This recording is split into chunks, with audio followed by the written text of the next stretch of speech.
माता सीता के जन्म को लेकर कई कहानियां प्रचलित हैं। कोई कुछ कहानी सुनता है तो कोई कुछ, इसलिए साफ साफ कहना मुश्किल है कि सीता की माता कौन थी। सीता के जन्म से जुड़ी हम ऐसी ही एक प्रचलित कहानी सुना रहे हैं।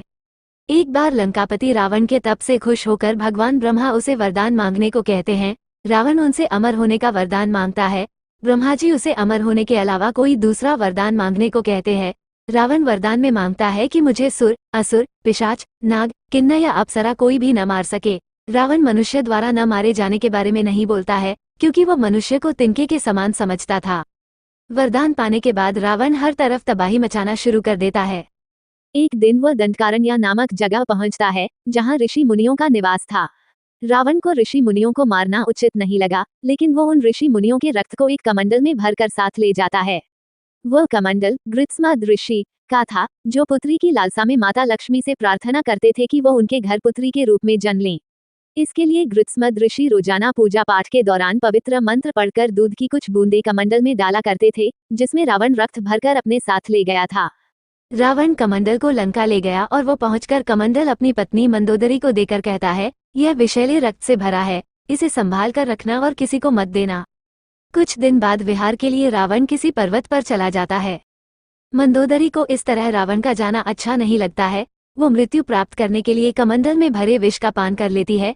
कमंडल के रक्त को पीने के कुछ समय बाद मंदोदरी गर्भवती हो जाती है। गर्भवती होने के बाद मंदोदरी घबरा जाती है कि महल में मौजूद अन्य लोग उसके बारे में क्या सोचेंगे। फिर मंदोदरी तीर्थ यात्रा का नाम लेकर कुरुक्षेत्र चली जाती है। वहां मंदोदरी एक बच्चे को जन्म देती है, लेकिन लोकलाज के चलते वो उसे एक कलश में रखकर जमीन में दफना देती है। कुछ दिनों बाद राजा जनक भी कुरुक्षेत्र जाते हैं। जब वो जमीन में हल चलाते हैं तो उन्हें वहां कलश मिलता है, जिसमें मंदोदरी ने बच्ची को रखा था। बच्ची को कलश से निकालते ही आसमान से फूलों की वर्षा होने लगती है और साथ में आकाशवाणी भी होती है। आकाशवाणी में राजा जनक द्वारा उस कन्या के लालन पालन की बात कही जाती है। हल्के सीत, हल्के आगे का नुकीला भाग से टकराने की वजह से कलश मिला था, इसलिए राजा जनक ने कन्या का नाम सीता रखा। सीता की अग्नि परीक्षा लंका विजय के उपरांत राम ने सीता से कहा, तुम रावण के पास बहुत रही हो, अतः मुझे तुम्हारे चरित्र पर संदेह है। तुम स्वेच्छा से लक्ष्मण, भरत अथवा विभीषण किसी के भी पास जाकर रहो, मैं तुम्हें ग्रहण नहीं करूंगा।